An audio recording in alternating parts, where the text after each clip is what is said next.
Good morning, everybody. How are we doing? Good. Yeah. Still waking up? Yeah. Already done one of these. Had 3 cups of coffee. I'm ready to go.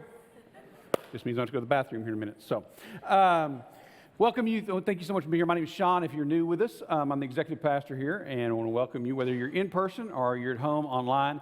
We're just happy you're tuned in and a part of things this morning. Pastor Will's going to be back next week, and he's going to continue in his series, Reassembly Required, where we're looking at how we can help repair our relationships with those we care about. So you want to come back and be a part of it. And I apologize for the opening game if you didn't do well. I was really saying, hey, if we want our people to succeed, if we will put the signature margaritas of each restaurant, this is where these guys will thrive. I got voted out, so I tried, okay? But no. So good. I hope you guys have got to get out this spring and enjoy the Texas wildflowers. One of the nice things about being here, my wife and I had to go up to Brenham on Friday for a wedding, and we got to enjoy those. And one thing I noticed as we were going along is that we love our wildflowers, but more importantly, we love our fences in Texas. I mean, we put a lot of money into fences, and they look good. I mean, don't get me wrong. We should be proud of our fences because they look really nice. They keep everything in, keep everything out. They work efficiently. And sometimes it's not on our properties. Maybe we don't own property. Maybe we live in a cul-de-sac, or maybe we live in an apartment complex, and we have gated walls around our place. That's nice, too. There's nothing wrong having a little extra security at night when you go to sleep. It must feel good. Some of us go to the extreme in building walls that we build. I don't say it's extreme. I think it's kind of wise. They put a safe room in their homes. That way, when a Texas storm comes in, everybody just gets in there, huddles in nicely. That's all feels kind of good in there. So we're big on fences and walls. But when does a fence and a wall become a frustration? And you know what I mean if you own land. When you go from one pasture to another and you're by yourself, you got to stop the car. You got to stop the vehicle, you got to get out, you got to open up the gate. You got to go back to the vehicle. You got to drive through the gate. You have to then close the gate and make sure the gate is securely closed before you can move on. I know for me, one of the greatest fences, barriers, is a little curtain between first class and coach when I get onto a plane. Huge frustration for me. You can guess where I'm sitting, okay? But you know, we have a lot of things. You know, one of the biggest things we have, a lot of fences around, is our heart. We have an emotional fences that we build around our heart. They're for protection, and they're really good at times. I've listed a couple of these. There's lots of them. You can think of it. There's emotional. I just got 3 of them up here. We got a wall of ego, we got a wall of hostility, and we got a wall of superficial. Now, then, the wall of ego is really a good one. The wall of ego protects us from our imperfections to focus on our entitlement. And what do I mean by that? If you've ever been sitting in first class and you thought, don't look at me when you're walking by, I worked hard for where I'm sitting. If you worked hard, then maybe you could sit here. If you got off your lazy tush, don't blame me because you don't have what I have. Now, this room would never do that. But that's what those people in first class are thinking, right? Our wall of ego protects us. Make sure. It also whispers this in our ear.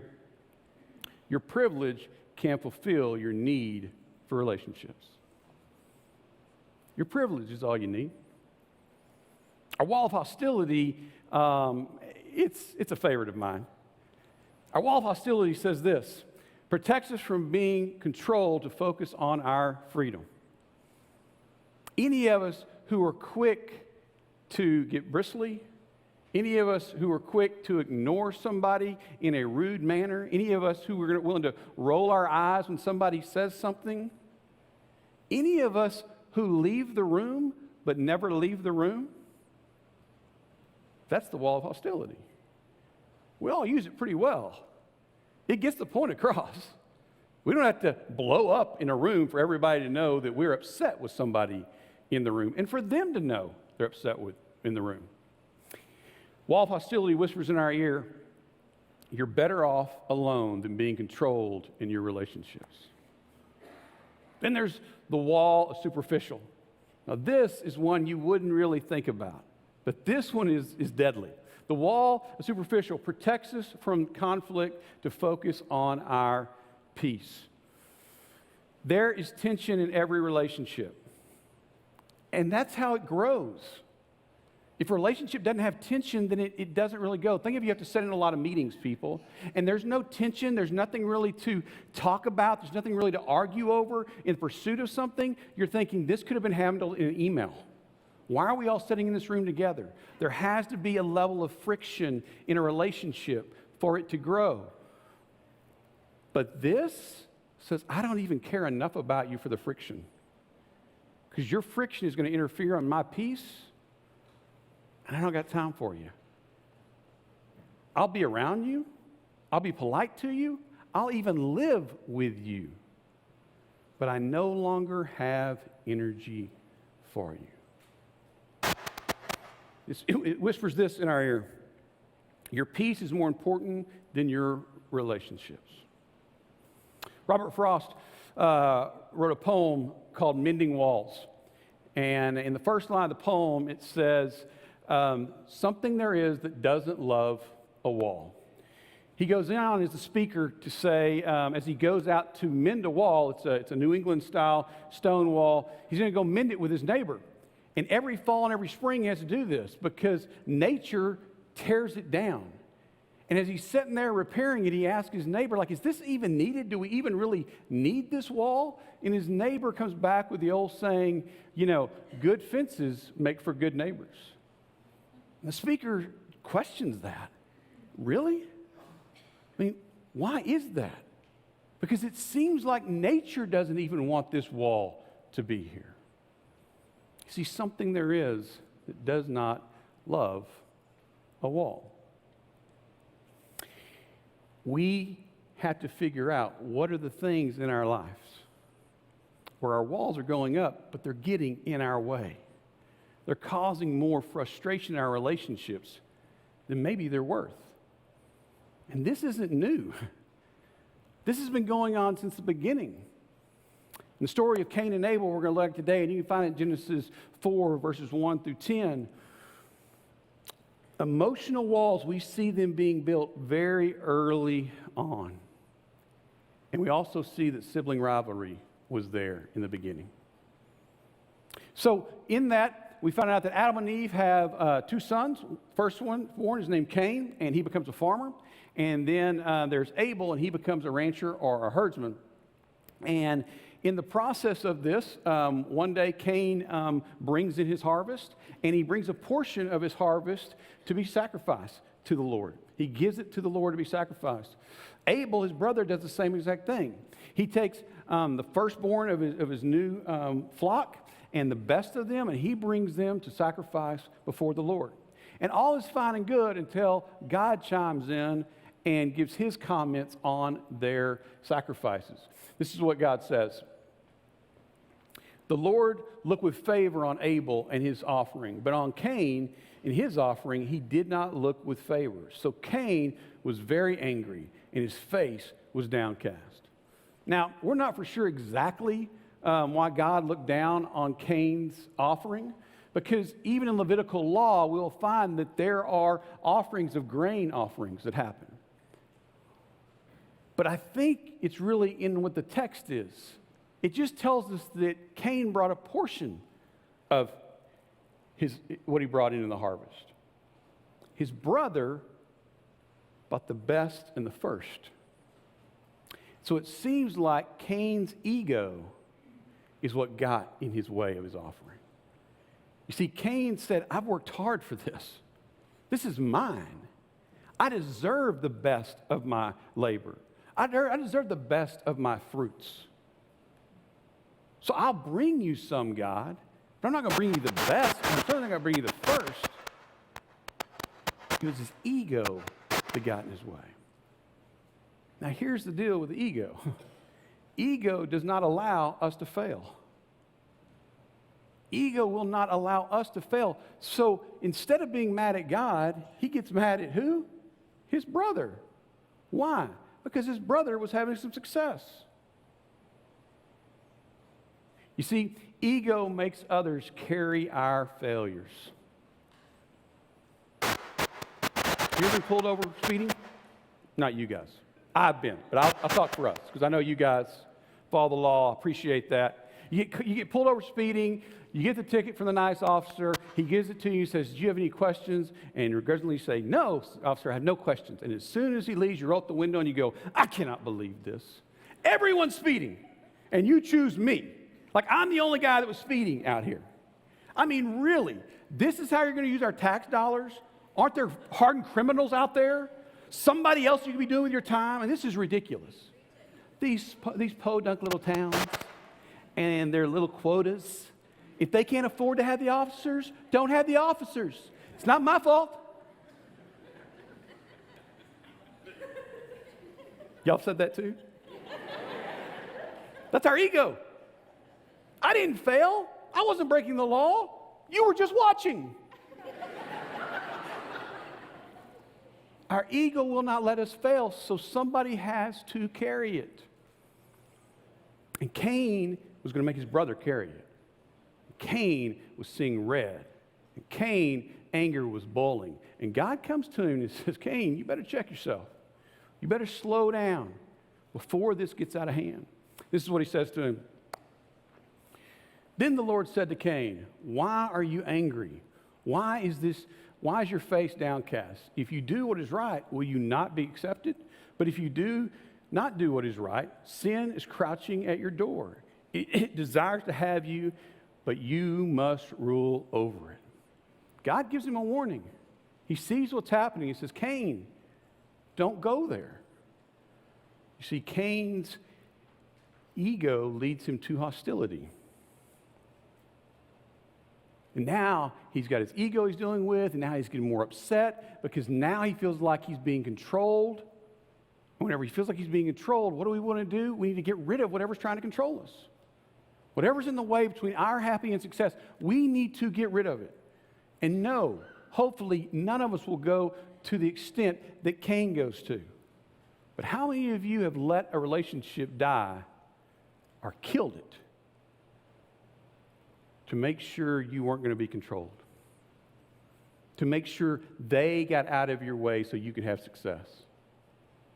To make sure they were no longer a problem for you? That's what hostility does. Hostility tries to remove the obstacles from our life so that we can have success. Hostility often is felt most by our closest relationships. It's a sad truth. Some of our greatest frustration, some of our greatest anger, some of our greatest hostility is pointed towards people we love. There are countless families where the parent and the child are estranged from one another. And no one would ever saw it coming. No one would ever have believed that was what was going to happen.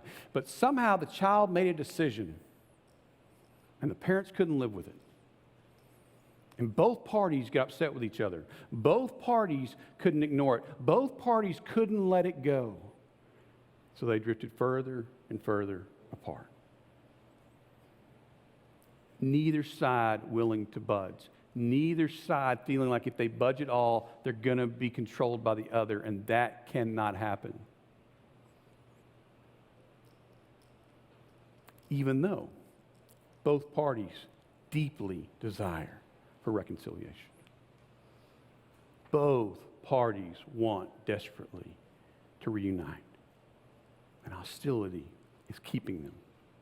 Hostility is killing the relationship. And God says, hey, you got an opportunity to get in front of this, Cain. Don't let this happen. Get out from behind that wall of hostility. But Cain was a builder. And he built that wall even higher. And one day he invites his brother out to a field. And because of his ego and because of his hostility, he kills his brother. His brother. There weren't a lot of these going around at the time. And he kills him. And then, when God comes to him and asks him, he falls on another wall. Here's what God says. Then the Lord said to Cain, "Where is your brother Abel?" "I don't know," he replied. "I'm not my brother's keeper." You see, ego and hostility drove him to kill his brother. But being superficial allowed him to live with himself. Because in superficial, I no longer care. As long as I'm okay, I don't care about you. As long as I get what I need, it doesn't matter what you need. Because my peace is more important than your needs. And so I can live with myself if I just stop caring. I can live with myself if I put up a wall. I can live with myself if I'm just polite and nice and do all the right things and don't really act like I'm mad, but inside I got no energy for you. Superficial kills our relationships one fake smile and one empty conversation at a time.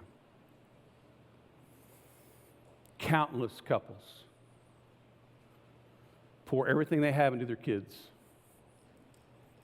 And when the child leaves and moves out and goes to college,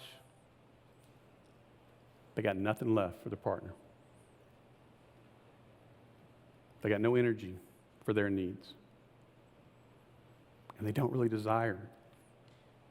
They're not getting a divorce, but they're not going to care.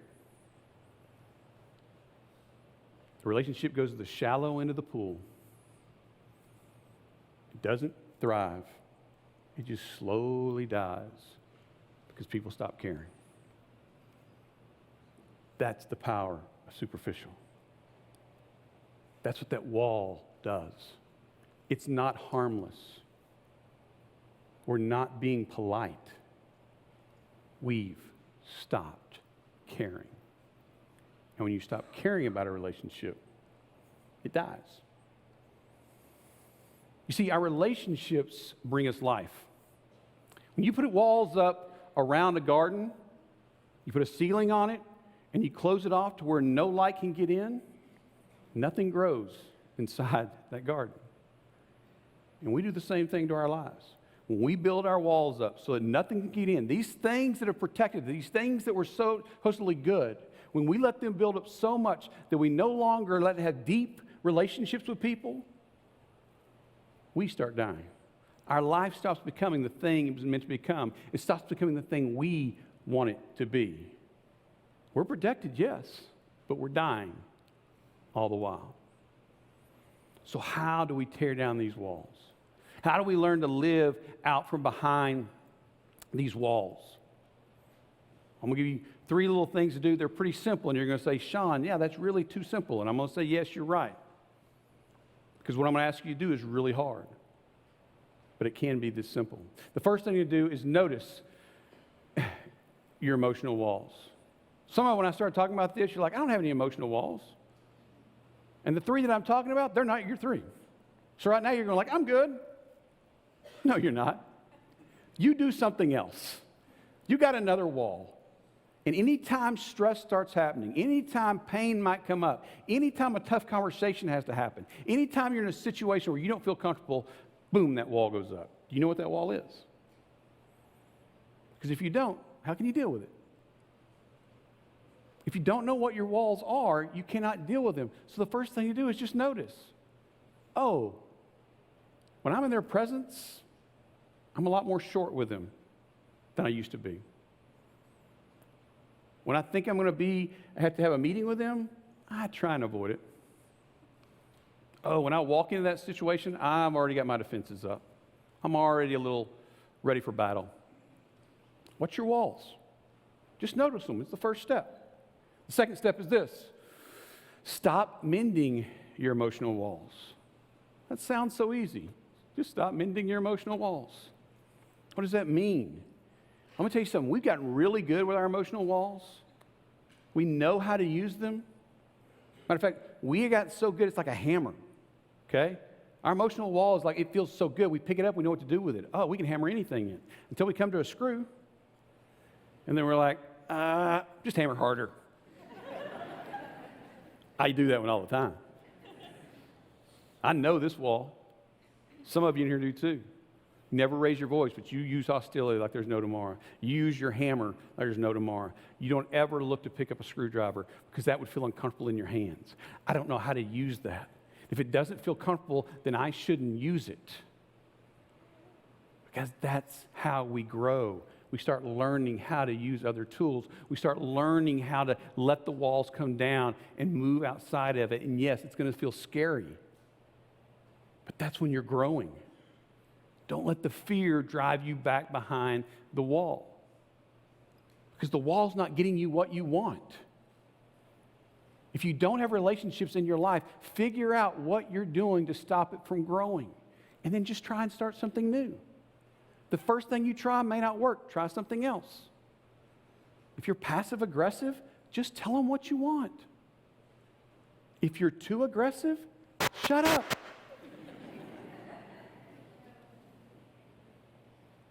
That's what I mean. We've got to learn how to pull back. Because if we don't, here's what's happened. Each of us know people in our lives, a grandparent, a parent, a brother. They've gotten so used to being behind those walls, and those walls have gotten so thick, by the time they get older, no one gets in. And no one really wants to be around them. Because there's no way to get in. People didn't start out that way.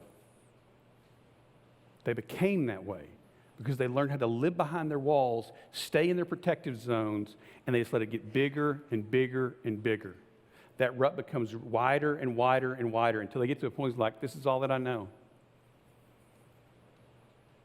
But if we really want to grow and have the relationships that we want, we got to try something new, even though it's going to feel uncomfortable. And then the last one is just be in process. This is hard work. This is not easy. This just doesn't happen overnight.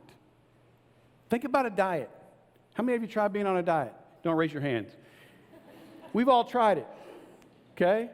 And it works for a little while, until it's somebody's birthday, until it's a vacation, until they bring out the margaritas and the hot sauce. And then you crumble. And you go, I can't do this. This is no good. No. You just revert back to an old habit. Okay. Try the new habit tomorrow. You're in process. It's a lifelong thing. When you get to a situation and that wall goes up that you're so used to, it's going to. It's your natural reaction. You don't have to think about it. Don't beat yourself up and say this is never going to work. Just say, okay, next time, maybe I'll succeed. God, help me to not let that wall go up. But just be in process. Tearing down walls is a lifelong job. And it doesn't happen overnight. And so if we think we're going to just turn that defense mechanism off, we're lying to ourselves. But once we know what we're doing, we start trying something new, and it starts to work a little bit, then give yourself a little patience. Don't beat yourself up.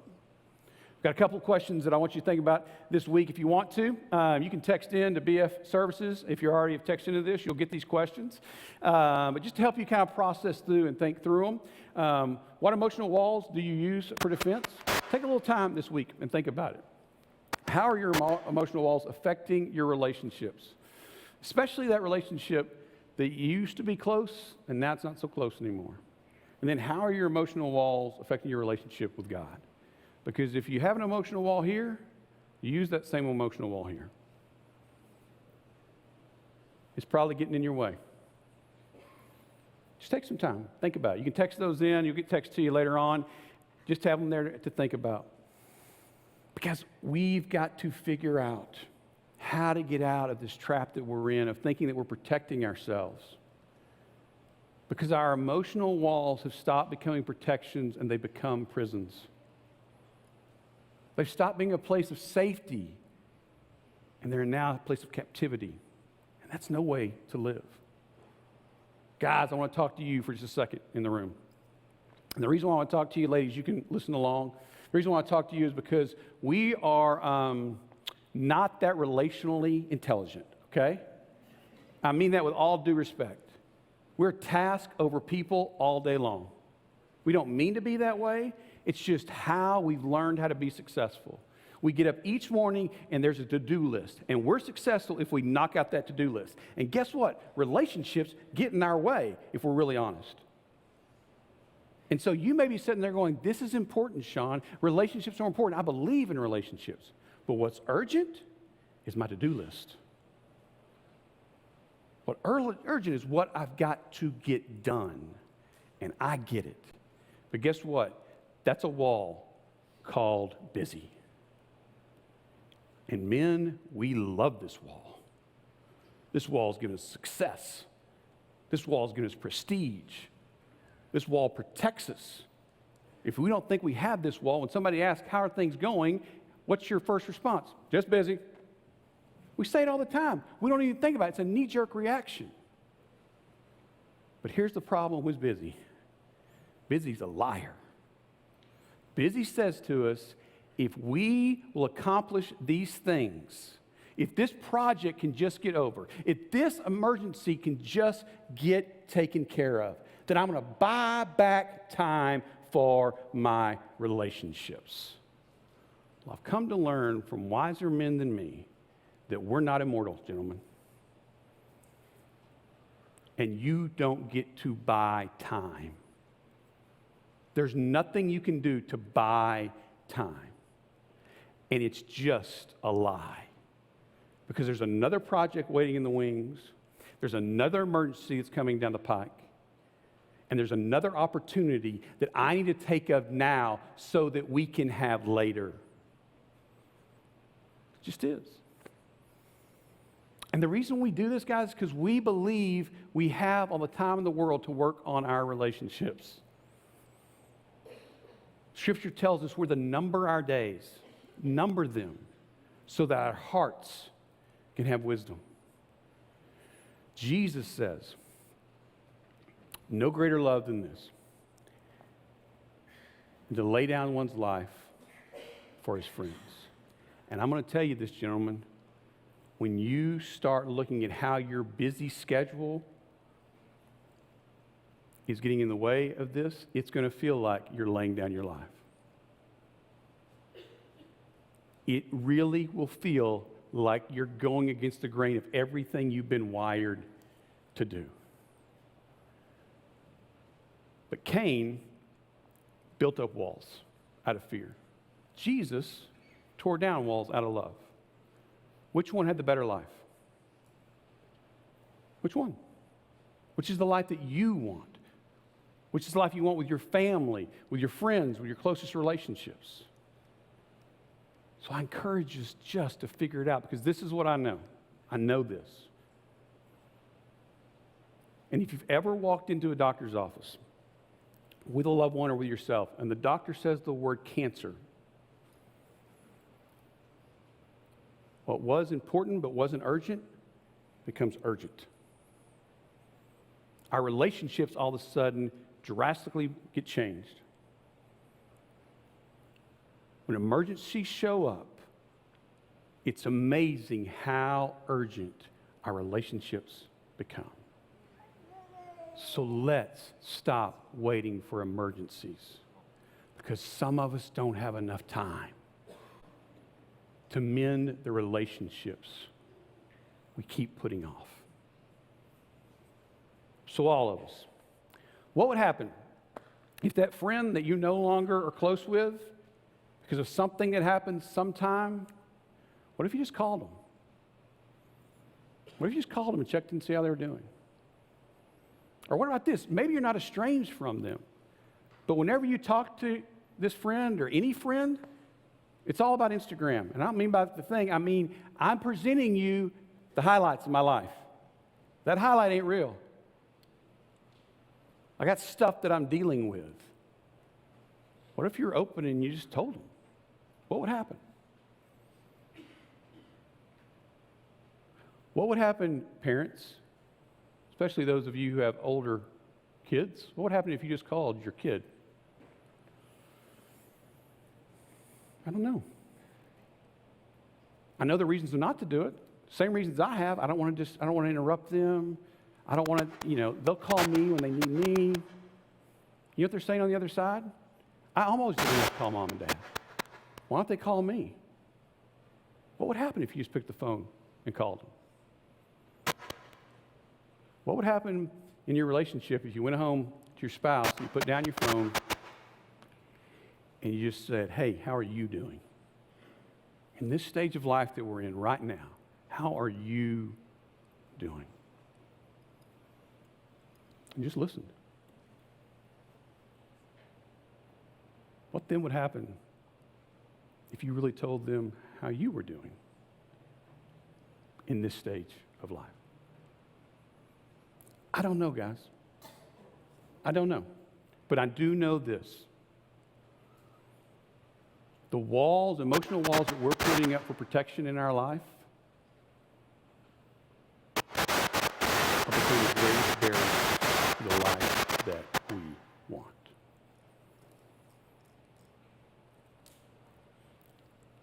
We're dying in our culture right now because we don't have good, real, true relationships that we can depend on.